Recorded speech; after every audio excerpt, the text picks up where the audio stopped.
Ni kuma in b'a sɔrɔ caman sigi mɛ ka ɲɛmada ka ɲɛsin jabaraniw ma walasa faamuya bɛ se sɔrɔ aw fɛ Sherifila TV bamanankan kunnafoni na min bɛ walawalali kɛ aw ye Mali kunkan ani diɲɛ fan wɛrɛw kunkan. An b'a fɔ an ko nin ye a kuma selen bakuruba kunnafoni fila don. Seliba o ɲɛnamayara Mali fan da naani bɛɛ lajɛlen la ka bɛn ni juma juin kalo tile 6 ye Bamakɔ Misiri Bala Bagadaji silamɛw ye ɲɔgɔn sɔrɔ ye.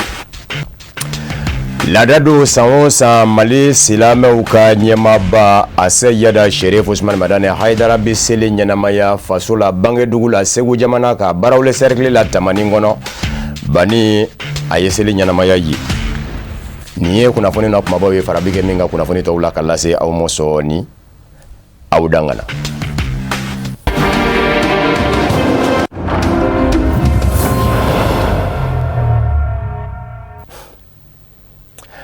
Seliba ɲɛnamayara Mali fan da naani bɛɛ lajɛlen la Malifa Bala Bamakɔ Bagadaji kaw fɛ Misiri Bala silamɛw ye ɲɔgɔn sɔrɔ ye ka seliba ɲɛnamaya Alimami Amadu Kale ye maaw laseli an ka ɲininikɛlaw kɛnɛ ka Amadu Kamara n'a ka jatala Abdulaye Jara u ye fɛn min sɔrɔ filɛ.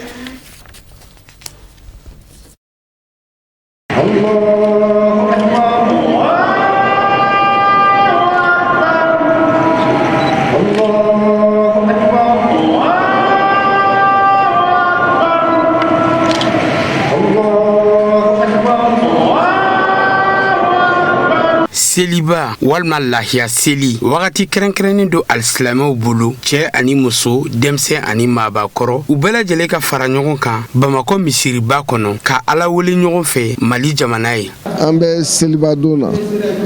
seli ye donba ye nin donba in bɛ kɛ waati min kɔnɔ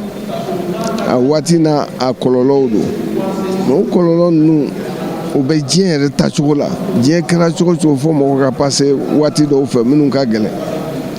mais an bɛ yɔrɔ min na sisan an bɛna b'o la de parce que Ala bɛna hɛrɛba de don Mali kɔnɔ ko pour que ko ka teliya le guide Madame Sherif Haidara a y'a fɔ a ka kuma la parce que a ye min fɔ o ye lɛgɛsɛ ye quoi an ka ɲɔgɔn minɛ an ka bɛn an k'an tɛgɛ di ɲɔgɔn ma a y'o de fɔ ne fɛnɛ hakilinata y'o ye n'an ye ɲɔgɔn minɛ k'an tɛgɛ di an bɛ bɔ nin na a tɛmɛ. Bon nin ye donba de ye seli don an bɛ dugawu kɛ Ala ka ɲɔgɔn caman jira an na Ala k'an minɛw bɛɛ nɔgɔya ka labanko ɲuman d'an ma k'an kisi gɛrɛgɛrɛ ma Ala ka jamana basigi ka kolo suma particulièrement an ka commune na n bɛ dugawu k'u ye bi kɛ donba ye u yɛrɛ dama bɛ se ka ɲɔgɔn sɔrɔ cogoya min na. Bi ye seliba ye seliba bonya kama ya Rabbi a ma k'a ɲini Ala fɛ Ala ka lafiya kɛ an balima minnu bɛ n'u man kɛnɛ Ala ka nɔgɔya k'u ye minnu yɛrɛ fɛnɛ bɛ yen nɔ hamina ko gɛlɛn bɛ mɔgɔ la ya Rabbi a ma Ala ko hamina ko Ala k'a bɛɛ wuli ka b'u kan kunun ye Arafa ye Arafa fɛnɛ bonya kama ya Rabbi a ma Ala ka kolosuma don an ka Mali kɔnɔ gɛlɛya min man kan Ala de y'a dɔnbaga ye ya Rabbi Ala ka wuli ka bɔ an kan mɔgɔ minnu k'u tɛ ɲɛ kɔ fo ka tɔɔrɔ lase Mali ma ya Rabbi a ma Ala k'u daga bɔ an da la seli ye yafa don ye an silamɛw an ka yafa ɲɔgɔn ma minnu y'a fɛn kɛ minnu na an k'an bolo di ɲɔgɔn ma an ka yafa ɲɔgɔn ma Ala ka se ka kelenya ni bɛn sabati Mali yɛrɛ kɔnɔ cogo min na. Bamakɔ misiriba alimamiba a ka kutuba la a sinsira kosɛbɛ bɛn ani kelenya ka don da kelen fɛ ka bɔ da kelen fɛ Mali fantan naani bɛɛ lajɛlen na. Min ka bi kutuba alhamdulillah an bɛɛ lajɛlen fari foni a bɛ fɛn jumɛn kan a bɛ an bɛɛ lajɛlen ka togoya bɛɛ kɛ an ka Maliba in an bɛ se k'a tɔbɔtɔ cogo min an bɛ se k'an ka Maliba in an bɛ se ka a minɛ cogo min an bolo parce que komi a y'a fɔ cogo min silamɛ e ka marifakisɛ o tɛ dɔwɛrɛ ye dɛ o ye duwawu ye Alakira sallallahu alaihi wasallam ye min fɔ an ye a ka kan bi maliyɛn bɛɛ k'i bolo di ɲɔgɔn ma ka ɲɛsin jamana in ma ka duwawu kɛ duwawu bɛ se ko bɛɛ lajɛlen na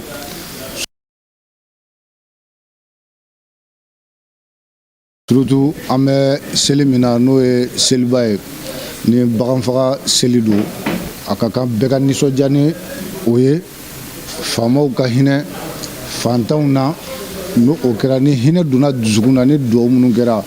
a ka ca Ala fɛ Ala b'o minɛ jamana in mago bɛ nin fɛn damadɔ de la an ka hinɛ ɲɔgɔn na an ka yafa ɲɔgɔn ma. Bamako yɛrɛmarakafo ɲɛmaw diinɛ ɲɛmaw ani laadala ɲɛmaw caman yera nin seliba in kɛnɛ kan misiriba la k'u ka nisɔndiya yira. Et puis Mali bɛ pore ninnu na bi Ala ka seli in kɛ sababu ye an ka duwawu faralen ɲɔgɔn kan ka Mali dɛmɛ Ala ka Mali bɔ nin crise la. Crise in ka bon, elle est exagérée. Ala ka Malien bɛɛ dɛmɛ, Malien bɛɛ du début à la fin mun bɛ Mali la mun tɛ Mali la an ka fara ɲɔgɔn kan an ka Malienw dɛmɛ an yɛrɛ Malien de ye nin guerre in bɛ cogo o cogo Ala k'an dɛmɛ Ala k'an ɲuman bɔ a la. An b'aw ladɔnniya k'a fɔ ko seliba wagati don alisilamɛw bolo u ka lahiyaw faga ka bɔ ɲɔgɔn ye ka foli kɛ ɲɔgɔn ye ka dugawu kɛ ɲɔgɔn ye k'a ɲini Ala fɛ seliba nata caman bɛ Ala bolo Ala ko di alisilamɛ bɛɛ lajɛlen ma. Amina ya Rabbi. Bangoni Janginɛbugu Sirifila Misiri Bala Mali Silamatɔnw ka fara ɲɔgɔn kan jɛkulubaw Conseil islamique du Mali Maniama Mali Silama diinɛ ɲɛmaw ka fara ɲɔgɔn kan jɛkuluba groupement des leaders spirituels musulmans du Mali Maniama Silamɛya dɛmɛtɔ Ansaru ɲɛjɔra Seyada Sherif Ousmane Madane Haidara ka denbaya ka fara silamɛw ka u ye ɲɔgɔn sɔrɔ Alimami Mohamed Traoré ka seli jɔ ni silamɛw ye Mamadu Ben Sherif Sumano ni Ablaye Sogodogo Ngumbi Sherif la TV Jibarani tɔgɔ la an ka ɲɛmadaw ka sɔrɔlen fɛ.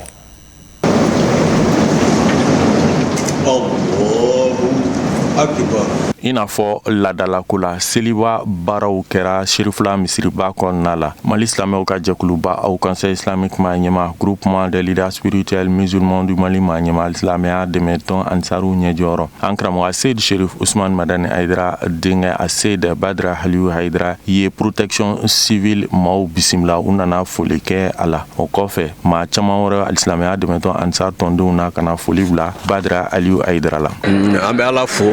ka Ala barikada ka sɔli ni kisi caman kɛ kiraba kan min ye Muhamadu ye a n'a somɔgɔw sanuma a n'a ka sahabasiw an bɛ min fɔ dɔrɔn o de ye duwawu ye bi ye donba ye Ala ka hinɛ don do a ka yafa don do a ka jɔnw ma duwawu don fɛnɛ don ka duwawu kɛ jamana ye ka duwawu kɛ silamɛ bɛɛ ye ka ɲini Ala fɛ an ka jamana Ala k'a kolo suma Ala k'a basigi degun minnu b'a kɔnɔ an b'a ɲini Ala fɛ Ala k'u wuli silamɛ ɲumanw bɛ Ala wele min na Ala k'u duwawu jaabi an ye ka duwawu fɛnɛ kɛ an ka diinɛ ɲɛmɔgɔw ye ka si ni kɛnɛya Ala ka d'an n'u ma Ala ka kisiw kɛ Ala ka latanga kɛ an ka duwawu bɛɛ silamɛ ɲuman bɛɛ ye ka bɛɛ fo ka bɛɛ barikada ka tila ka yafa ɲini bɛɛ lajɛlen fɛ san ɲɔgɔn caman Ala ka yira an na Ala ka yira an na hɛrɛ la Ala ka kisiw kɛ Ala kira bonya kosɔn an karamɔgɔ barika kama sallallahu Muhammad. O laada kelen la tilenna Mali silamɛw ka jɛkuluba au Conseil islamique Maniama groupement des leaders spirituels musulmans du Mali Maniama silamɛya dɛmɛtɔn Ansaru ɲɛjɔyɔrɔ an karamɔgɔ Seyd Sherif Ousmane Madani Haidara ka kalandenw fɛ seli o seli u bɛ taa foli bila an baw la o senfɛ dugawu bɛ sɔrɔ ladilikan ɲumanw fana bɛ sɔrɔ. Alhamdulillah rabbil alamin an bɛ fɔlɔ ka Ala de fo ka Ala barikada ka Ala waleɲuman dɔn nisɔndiya min b'an na nin kɛnɛ kan n'an b'a fɔ a dan t'a la anw de ye Sirifula giribuw ye kalandenw minnu bɛ tɛrɛn kan nin waati in na kalan yɛrɛ sira kan o ye anw de ye o la ni Ala ka jɛn ye seli o seli an bɛ bɔ jamakuluba ka na foli kɛ an balakaw na ka duwawu k'o ye ka duwawu ɲini o fɛ ladilikan mun b'o fɛ u bɛ an bilasira ni o kanw ye an b'a fɔ anw de ta tare an de ta wasa an de ta bonya an de ta karama karamɔgɔ ka kalanden ka karamɔgɔ labato nafa min b'a la nin tɛ se ka fɔ ka se a dan na i n'a fɔ kitabutigi min fɔ n'o ye ta'alim tɔrika ta'alim o kitabu min fɔ an ye karamɔgɔ labato la a ka bon kosɛbɛ sɔrɔ fɛ anw karamɔgɔw tila ka kɛ Ala kira joliw ye kira somɔgɔw a ma dan o ma ka tila ka kira yɛrɛ tiɲɛ tabaga ye n'i bɛ kira tiɲɛ ɲini kira tiɲɛ min nin du in de kɔnɔ hali mɔgɔw bɛ bɔ ɲɔgɔn ye mun kɛ ka na bɔ karamɔgɔ ye jamakulu a tun bɛ kɛ kira la donc Ala kira tani a tiɲɛ bɛɛ bɛ nin du in de kɔnɔ ko an de tila ka kɛ o kalanden ye o nisɔndiya o tɛ dan foyi to an na o la an bɛ Ala de fo ka Ala barikada ka Ala waleɲuman dɔn. Mali silamɛw ka jɛkuluba au Conseil islamique Maniema, groupement des leaders spirituels musulmans du Mali Maniema. Al-Silamɛya a dɛmɛtɔn Ansaru ɲɛjɔyɔrɔ an karamɔgɔ Seydi Sherif Usman Madani Haidara denkɛ a Seydi Badra Haliyu Haidara ye dugawu kɛ silamɛw bɛɛ lajɛlen ani a ye dugawu kɛrɛnkɛrɛnni fana kɛ bɛn ani kelenya bɛ se ka segin an ka jamana kɔnɔ cogo min na. Alhamdulillah, an bɛ kɔn ka tanu di Ala ma ka Ala barikada. Ala folen kɔ an bɛ sɔli kɛ an kuntigi kan n'o ye Muhamadu sallallahu ta'ala alaihi wasallam. Ana sodenko bɛɛ lajɛlen o kɔfɛ ni sɔgɔmada in na nisɔndiyalen don ka bɛn ni jumadoyaba in ma. Juma ye donba ye Ala nana latigɛ tuguni ka laban ka an ka seliba bɛn o ma. O seliba in min ni o kɛra sunna ye silamɛw bolo ka sababuya kɛ an ka kira ye Muhamadu sallallahu ta'ala alaihi wasallam. A ye nin sunna in ta ka sanga n'a ye masala min bɔra ye an ka kitabu kɔnɔna la n'o ye kuranɛ ye ni setigi Ala subhanahu wa ta'ala ye Ibrahima lajarabi ka den ko gɛlɛya ma o kɔfɛ ka laban tuguni ka den d'a ma. Dɔ farala lajarabi kan ka sɔrɔ k'a fɔ a ka den di ale Ala ma. Den bi di ni min ye o de ka den kantigɛ ale Ala ye. O la kuma la suruma na hakilila o tradition min ni an bɛɛ lajɛlen b'o nɔfɛ ani o masala min bɔra kuranɛ kɔnɔna la. Alors ni o de den kɔmafalen nana kɛ setigi Ala subhanahu wa ta'ala labatole a ka jɔnkɛ fila bolo n'o ye Ibrahima n'a denkɛ kɛ Ala ye a se kɛ minnu ye minnu bɛna sagaw faga an b'a ɲini Ala fɛ Ala k'o saga ninnu Ala k'o kɛ lahiyaw ye ka tila tuguni ka dugawu kɛ an ka jamana ye ka dugawu kɛ an yɛrɛkun ye ka dugawu kɛ diɲɛ bɛɛ ye ka ɲini Ala fɛ an ka jamana lajarabilen bɛɛ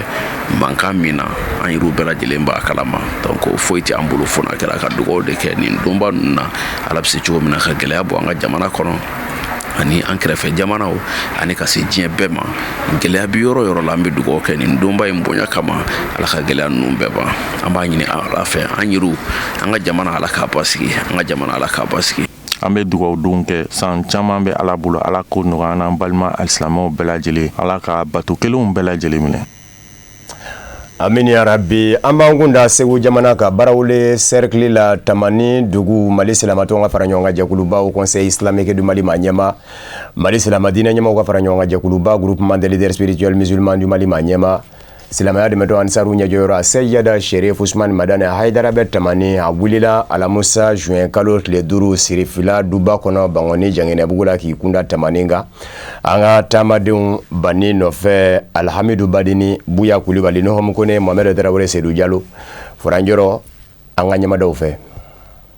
Nɛgɛ ɲɛta ani 6 o ndana gosi bɛ Bangoni Janginɛbugu sirifila duba kɔnɔ Mali silamatɔw ka fara ɲɔgɔn kan jɛkuluba au Conseil islamique du Mali Maniema. Mali silamadinɛ ɲɛmɔgɔw ka fara ɲɔgɔn kan jɛkuluba groupement des leaders spirituels musulmans du Mali Maniema. Silamɛya dɛmɛtɔ Ansaru ɲɛjɔyɔrɔ Seyada Sherif Usman Madani Haidara bɛ k'i labɛn k'i kunda faso ka barawule cercle la Segu jamana ka Tamani kɔnɔ seliba o bɛ kɛ a fɛ ye balimaw cɛla. Labɛn bɛɛ lajɛlen bilalen kɔ senga Ba Madani deni Basi Dandarawere de a Seyada Sherif Usman Madani Haidara bɔra denbaya dafɛ lakana tigilamɔgɔw bɛ a nɔfɛ ni k'i kunda Tamani kan an bɛ nɔngɔn gari kɛ kini fɛ k'an kunda Zandigila kan a Seyada Sherif Usman Madani Haidara n'a taamaɲɔgɔnw bɛ pɔn k'a y'o tɛmɛ fleuve Niger babolo kan nɛgɛ ɲɛ 17 o ye sanga 12 sɔrɔ 17h12 ka bani to Zandigila a ye jɔli mankan kɛ ye ni ka duwawu don kɛ Zandigilakaw ye minnu bɔnkun bɛ ka caya k'u ka nisɔndiya jira Mali silamɛw ka ɲɛmaaba la sanga 10 o kɔfɛ nin y'an ye Korokɔrɔ dugu kɔnɔ yan fana bonya ni karama ta bɛ ka sirifikɛ sɛgɛrɛ Korokɔrɔkaw fɛ k'a danga na Korokɔrɔ kɔnɔ a Seyada Sherif Usman Madani Haidara ye jɔli mankan kɛ Korokɔrɔkaw fɛ ni ka duwawu gɛrɛngɛrɛ ka ɲɛsin kunbɛ jama bɛɛ lajɛlen mɔ sagajigi kuwalen dira Ba Madani deni Basi Dandarawere de a Seyada Sherif Usman Madani Haidara mɔ lahiya la.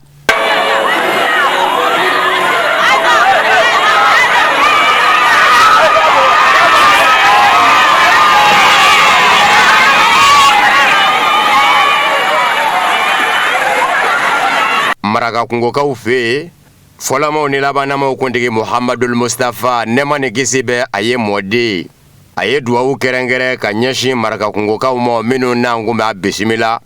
ka sanga n'u ka laɲini ye ninga sɔrɔ k'i kunda fana kan. Tuma min na ni a Seyida Sherif Usman Madani Haidara n'a taamaɲɔgɔnw sera fana, yan jama bɔn bɛ ka caya k'u ka kanu jira sirifikɛ la ni k'a ka sirifi duwawu fɛnɛ ɲini. Ba Madani den ni Basidan Tarawele de a Seyida Sherif Usman Madani Haidara ye duwawu kɛ fanakaw ye. Fanakaw ye sagajigi kwalen di a mɔ n'a ma ɲɛ ko an bɛ seliba ɲaɲani nɔ a k'o kɛ lahiya ye. A Seyida Sherif Usman Madani Haidara tamanin sera ka hali bi nɔngɔnkari bi kɛ Kɔnɔbugu de ye. Yan fana sirifikɛ jɔra ni ka duwawu kɛ kunbɛbaw ye Kɔnɔbugu ni ka sira ɲini u fɛ.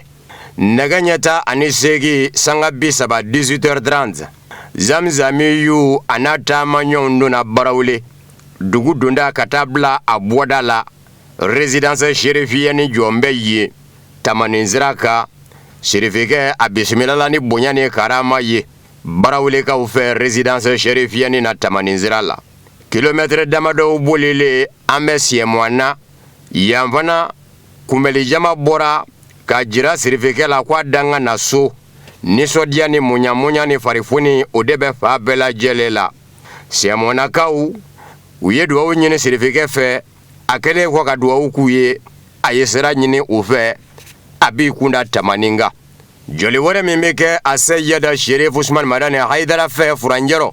Buwajɛ silamɛya dɛmɛtɔ Ansaru sous section do. Yan cɛ ani muso denmisɛn ani maakɔrɔ sɛbɛkɔrɔ bɔn bɛ Buwajɛkaw la.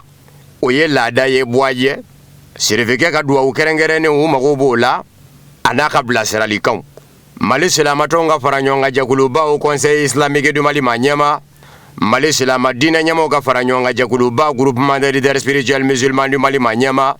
Silamɛya dɛmɛtɔ Ansaru ɲɛjɔyɔrɔ a Seyida Sherif Usman Madani Haidara n'a taamaɲɔgɔnw kɛlen kɔfɛ ka lɛrɛ saba ɲɔgɔnna boli Bamakɔ tamani sirifikɛ sera so. A m'aw ladɔnniya k'a fɔ a Seyida Sherif Usman Madani Haidara selinji ni fara seliba kan o bi ɲɛnamaya faso kɔnɔ Barawuli cercle la Segu jamana kan tamani.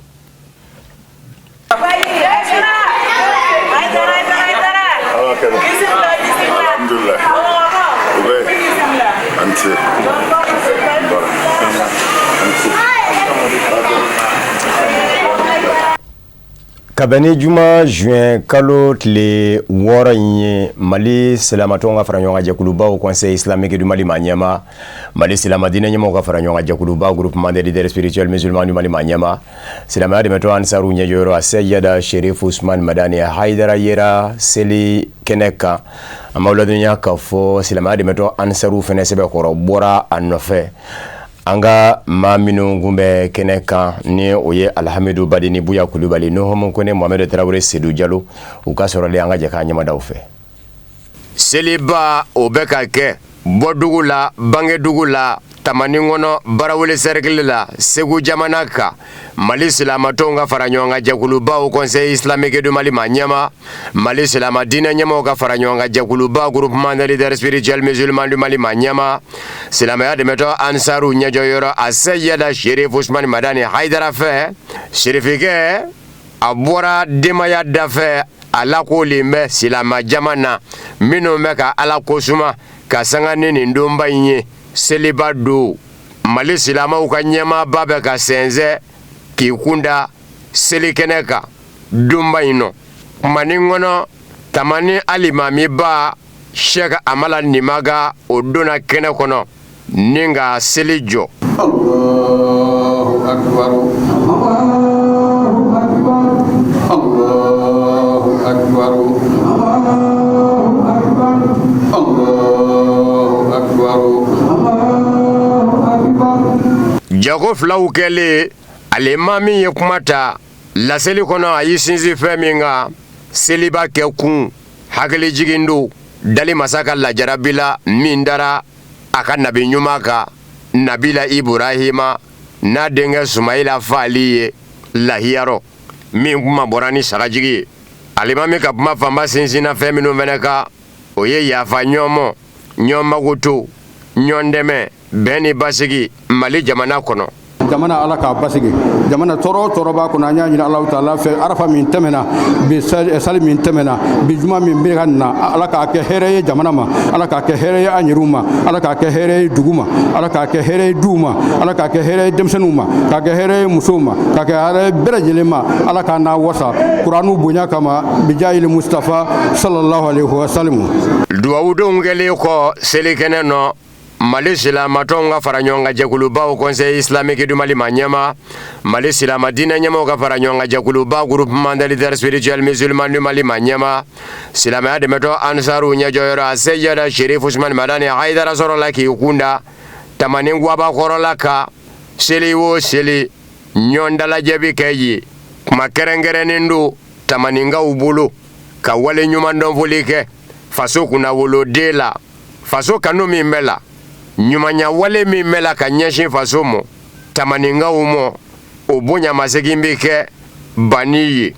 An b'a ɲini Ala fɛ Ala taala de ye setigi masa ye an y'a ɲini a fɛ a ka garisɛgɛ di karamɔgɔ n'a ka denbaya ma a ka karamɔgɔw kisi a ka kisi jugu tɔɔrɔ ma a ka kisi ɲinima jugu tɔɔrɔ ma an y'a ɲini Ala fɛ karamɔgɔ de ye anw yɛrɛ ka ko bɛɛ yan puisque sali fitinin t'o la saliba t'o la i kana mini malo tɛ ɲɔ tɛ sukaro tɛ tulu tɛ karamɔgɔ tɛ min bila ka na a b'a fɔ n ye dalida monsieur le maire nin bɛna k'a tila mɔgɔw ni ɲɔgɔn cɛ bonya de y'o ye n'o tɛ n'a y'a diya a b'a kɛ hali a t'an fɔ a kalama nka karamɔgɔ yɛrɛ a bɛ bonya min dani ka Ala de b'o dɔn. Ade Mali tɔgɔra kɔni an bɛ foli kɛ ka ɲɛsin Ansaruden kelen-kelen bɛɛ lajɛlen ma ka daminɛ comité ni section la fo ka taa se région ma ka ɲini Ala fɛ vraiment bɛɛ k'i hakili to yɛrɛ la jamana yɛrɛ cogoya kama waati min kun n'an n'o samiyɛ a bɛ se ka don hɛrɛ la ka laban hɛrɛ la cogo min na an yɛrɛ bɛ se k'an ka diinɛ ka baara ni jamana ka sariyaw labatali cogo min na ka ɲini Ala fɛ ka ɲini kelen-kelen bɛɛ lajɛlen ka sigida jateminɛ i bɛ se ka baara kɛ ni hakilisigi ni wasa ni kɔrɔta cogo min na. O tɛmɛnen kɔ a Seyada Sherif Usman Madani Haidara sɔrɔla k'i kunda Tamani Sherifila duba kan yen fana Serifiw u ye bonyamasegin kɛ ka ɲɛsin u baden mɔ badenkɛ min jɔn bɛ u ye su ani tile mago mana jɔ badenkɛ min na n'u b'a sɔrɔ a jɔn bɛ o barikadaw kɛra ni ka samɛ foliw kɛ a la Serifila du fankelen fɛ an balakaw bɛ ka Serifikɛ bisimila ni nisɔndiya fɛnɛ ye nin bɛɛ lajɛlen kɛlen kɔ bonya ani karama kɔnɔ sa Zamzami yu a sɔrɔla k'i kunda musokɔrɔba sanuma Ala ma hinɛ na Basidan Tarawele ka so kan silamɛya dɛmɛtɔ Ansaru fana laada don k'u ka nisɔndiya jira maa min kɛra sababu ye u ka Ala lasɔrɔ sira sɔrɔ a cɛlakaw b'u fari bɔ ɲɔgɔn na ni dɔnsen kɛrɛnkɛrɛnnenw ye zikiri duman na ko bani nani kɛra hɛrɛ ye.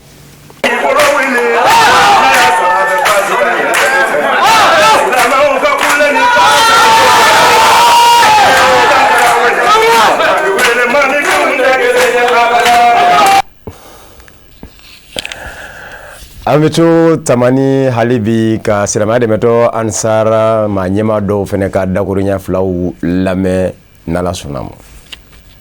Wala an bɛ an nisɔndiyalenba don an bɛ foli kɛ bɛɛ la n'Ala sɔnna an na seli kɛ an ka o dugu tɔgɔ la n'o ye national ye Alifa Jalo ani national président Malamin Caman na seli kɛ o tɔgɔ la an bɛɛ fo an b'an ka wajibilikɛlaw fo k'an ka ɲɛmɔgɔ fo n'o ye Moro Jalo n'a ka jama Surafana n'a ka jama an b'u bɛɛ fo an ka karamɔgɔ minnu bɔra sisan ka cɛridiɲɛ fɛ n'o kɛra avril kalo la mɔgɔ 80 kɔ an b'u bɛɛ fo vraiment an nisɔndiyalenba don bi ni an karamɔgɔ yɛrɛ an b'ale fɛ yan bi vraiment n'o ye Sherif Usman Madani Haidara ye vraiment an y'a ye fantanw a y'u lahinɛ muso cɛsabaatɔw bɛɛ nisɔndiyara bi vraiment an ma dan sɔrɔ o la Tamaninkaw yɛrɛ nisɔndiyara bi bɛɛ ye foli kɛ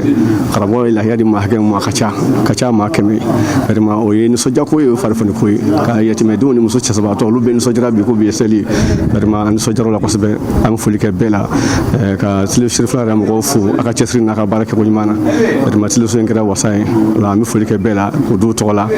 ni Ala sɔnna an b'a fɔ assalamu alaikum wa rahmatulahi ta'ala wa barakatuh. Donc baara bɛ daminɛ seli kɛnɛ na an bɛ o kɛnɛ kɔnɔ yan donc o labɛn sabatira donc ani foli bɛ kɛ yɔrɔ minnu na fɛnɛ o labɛnw bɛ sen na ni Ala sɔnna wajuliba bɛ sini su o fana bɛ kɛ karamɔgɔ ka da la donc ka dugu jɛ dimanche la dimanche ni kɛnɛ kelen kɔnɔ kuranɛ kalan bɛ yan nɔ donc o de bɛ kɛ ka yan baaraw kuncɛ donc labɛnw bɛɛ sabatilen don fɛn o fɛn kan ka kɛ ka wajuli sabati o bɛɛ lajɛlen labɛn sabatilen don an bolo n'Ala sɔnna. Donc an bɛ ansaruw fo diɲɛ fantan naani bɛɛ lajɛlen na ka d'a kan a ka di ansaruw bɛɛ lajɛlen ka kɛ karamɔgɔ fɛ nin dɔnba ninnu na. Donc an ka ɲɛmɔgɔw bɛɛ ye kɛnɛ sɔrɔ yan. Donc o la fɛn fɛn bɛ fan wɛrɛw fɛ u bɛɛ lajɛlen ka bonya n'u ka ŋaniya sira. Donc o la an bɛ min ɲini ansaruw fɛ o de ye cɛsiri ye. Donc an karamɔgɔ b'an fara ɲɔgɔn kan foyi la fo ka nin diinɛ in dɛmɛ ka maaya sabati ka tila ka jamana dɛmɛ ka bɔ nɔgɔ la. Donc o la an karamɔgɔ ka laɲini ye o de ye ka se ka bɛn ni kelenya sabati diɲɛ kɔnɔ ani silamɛya yɛrɛ kɔnɔ n'Ala sɔnna. Bi ye Ala wele don ye bi ye ɲɔgɔn dɛmɛ don ye o ɲɔgɔn dɛmɛ an b'o misali sɔrɔ an karamɔgɔ la Seydi Sherif Usmane Madani Hayidara ale min ye misi 11 a y'o de di dɛsɛbagatɔw ma Bamakɔ o kɔfɛ a ye saga hakɛ min di Ala de b'o hakɛ dɔn o fana kɔtɛ seli musakaw a y'o don du hakɛ min na o de ka ca an karamɔgɔ ye seli fini ɲɛnama min sɔngɔ ka gɛlɛ a y'o di mɔgɔ hakɛ min ma ka seli kɛ Ala de b'o hakɛ dɔn o la an b'a ɲini Ala fɛ dugawu minnu bɛ kɛ bi Ala ka dugawu ninnu minɛ karamɔgɔ ma Ala ka minɛ a ka denbaya ma an ka jamana Ala ka basigi don a kɔnɔ gɛlɛya minnu b'an ka jamana kɔnɔ Ala ka gɛlɛyaw wuli dugawu fɛn fɛn bɛ kɛ bi sira o sira fɛ an b'a ɲini Ala fɛ Ala ka dugawu bɛɛ minɛ Ala ka hɛrɛ don an ka jamana kɔnɔ Ala k'o kɛ bi don bonya kosɔn sallallahu alaihi wasallam. Sherifu tɔgɔla wolokansigi Asayida Sherifa Ahmed Tijani Hayidara ye sanbe foli kɛ ka ɲɛsin bɛɛ lajɛlen mɔ tamani kɔnɔ an ka ɲɛmadaw fɛnɛ fɛ.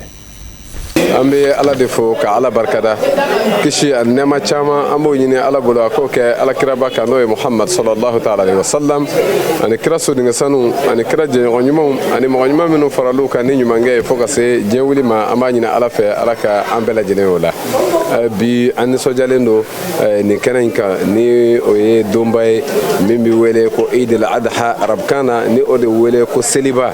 an filɛ seliba de la o la seliba a bɛ kalo belebeleba dɔ de kɔnɔ min wele ko Zulhijja ko hiji kalo o la hiji kalo Ala ye kalo in kɛ kalo belebeleba ye et puis ka donba fila bila kalo in kɔnɔ janko kalo in a tile 10 fɔlɔ kɔnɔ ni o de ye tile 9nan ye ani an filɛ don min yɛrɛ la ni o de wele tile 10nan o kɔrɔ nin ye nisɔndiya koba ye Ala ye min di silamɛya ma sabu kira ka riwaya bɛ yen ko tile ma jɔ don si kan don min ka bɔ i n'a fɔ Arafa riwaya bɛ yen ko bi donya in fana ye don la kɛrɛnkɛrɛnnen belebeleba ye Alahu Ta'ala bolo ni o ye seli don ye o kɔrɔ tile fila min ni o faralen don ɲɔgɔn kan olu de ye tile fila ye minnu ka bon ka tɛmɛ tile tɔw bɛɛ kan ani su kelen min fana ka bon su bɛɛ ye o bɛ sunkalo la ni o de ye Laylatul Qadr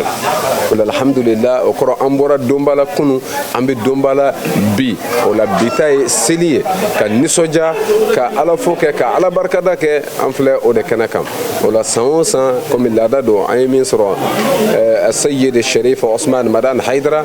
ale nɔfɛ a ka nin baara in na o san janyana kosɛbɛ k'a fɔ ko san o san ale bɛna nisɔndiya kɛ a faso la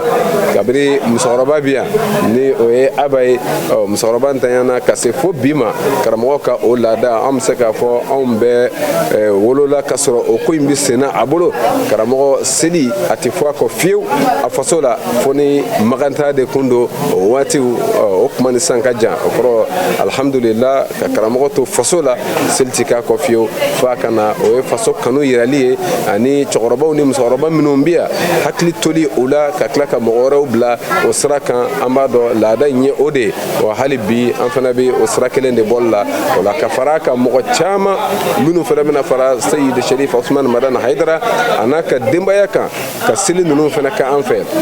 ni o ye seliba selicini o la an filɛ o de la hali bi kanuɲɔgɔn caman minnu wulila ka na o seli kɛ an fɛ yan nɔ o la alhamdulillah min bɛ an fɛ o de ye k'a fɔ an ye seli min kɛ Ala k'a kɛ hɛrɛ seli ye Ala k'an ka batow minɛ a la an bɛ a fɔ an yɛrɛ ka kan na min ni o de bɛ an ni ɲɔgɔn cɛ ni o de ye sanbɛ fatigiya la batigiya la kɔrɔtigiya la dɔgɔtigiya la ani balimatigiya la san caman bɛ Ala bolo an ka jɛ ka o kɛ ɲɔgɔn fɛ hɛrɛ la o la an bɛ o de kɛ k'an ka dugawu kun cɛ k'a fɔ ni ninnu ye kalan de ye k'a fɔ san bɛ yɛlɛma o yɛlɛma kɛ jɔn bɛ ka surunya ka Ala la o la kɛtaw k'an ka ɲɛ hali bi an b'o de kɛ ka bɛɛ encourager o baara in na o la an bɛ surunya kuma la salamu alaikum wa rahmatullahi ta'ala wa barakatuhu. Ame segi kana Bamako association anga be mayala ana président d'honneur conseil d'administration président Seyada Badra Aliyu Ousmane Haidara unye deme bake kanyeshin giribudew ni falato mo kasangani seliba nyanyanu nye don vinuna mimbara ukera ala musa juin kalot le duru bangoni jangene bugu sade ziwaza dukene banda samaira sanona kajatala samatra wure ngumei Sheriff la TV jabarani tokola kwaso lefle ayanga mabonya kosebe ngankene anafa ane akoro kabo baw deme tato de do kataka nyeshi yatimeu ani falato mo madama gerebu kasangane ni seliba nyekorola yenye ni fini tale ye kadi omo agla nyuma taba odeye association ankabe mayala kateme oka président du conseil d'administration AC de Badra Ali Ousmane Haidara aleka conclure na wi msenu ndobe seliwatu mana se basro chowati ubolo olunya beto denweraw la minu faw ye selma fini sanga duma donc Badra Ali Ousmane Haidara alega akilnaw no amgo min la baranga be mayala konna la ko anga nyon deme kango fene do bala o sera fe ni asien flana o san fla konna la abe demseni kemet damado wele nyina ay demseni keme ani demseni tan ayol le selma fini donc ni asien flana ola donc ambo de kenega bangoni jangne bugula ambi jesi inte dore kaira dron malion ka donc afoni ala no ka ke mi anga akilito ala min la jarabi gele ala min la jarabi ni gele donc Badraga akilnai aga walia nuno abe bolo de kum konnala la nyini min be ye ni nyongo deme ke walina odeye kasika yele takadi demzeni do mo falato ni gerebu kasangani seliba munya ye chogomena obisiga selike haklisigi aninu sanja kono odekere sababu demzeni munu ngere sega duna alla oka nusonyo yira kafoleta kanyeshi ase de Badra Ali Ousmane Haidara ni association ankabe mayala atondo mbela jenemo Badra Ali ay sababu nyuma do kanye barsa e fini kla awni nyonche a hinana an yatimewla finita an munu bolo a y'an sɔn an bɛ Badra Ali fo ka wale ɲuman dɔ an bɛ association fo ka wale ɲuman dɔ ala ka ɲɛtaga di association ma ko kira bonya kama sallallahu alaihi wasallam u ka Badra ladegeli a ka fisa a bɛ mɔgɔ bila sira dɔ kan i yɛrɛ ta sira se tugu dɔn a bɛ mɔgɔ bila silamɛya diinɛ sira kan barisa Haidara yo de fanye ni kewale mi nafa tese fo kaba ni akeba ye association ankabe mayala kateme ase de Badra Ali Ousmane Haidara fe akni abeye atako flana konna na akera sababu demzeni keme ani tambonyongu ga selma finu nsoro kan hakili to balma nuna kase ko ni soja janko ka kenya ni selba nyekorola yi alors kase ka yela do fana bla o nyeka ka faram dense to ka ola anse ko kera fitini minye ambora ko ode D600 comme cadeau à leur égard o cadeau invitali ke fini de la complet dama nindo amancham mais ka jira bien bela jelena ka fo fitini olu mana faranyoka obi bangeni bilele badi anga be mayala kilintisi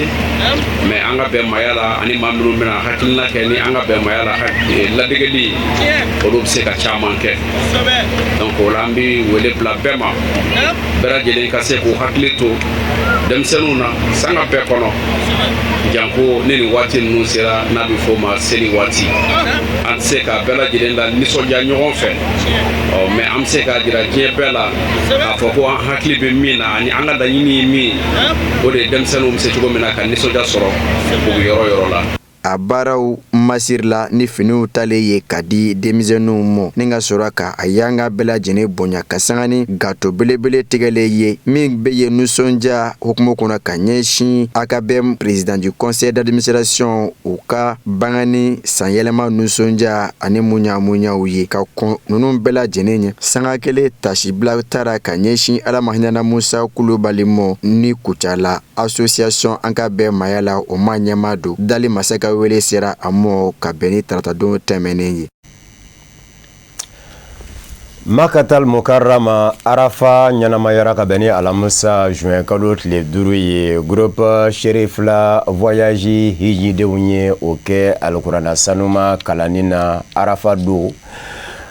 jango mali jamana biseka basiki chukumi anga tama deun hiji de unofe El Hadj Ousmane Sogore, El Hadj Moussa Traoré u ka sɔrɔlen filɛ.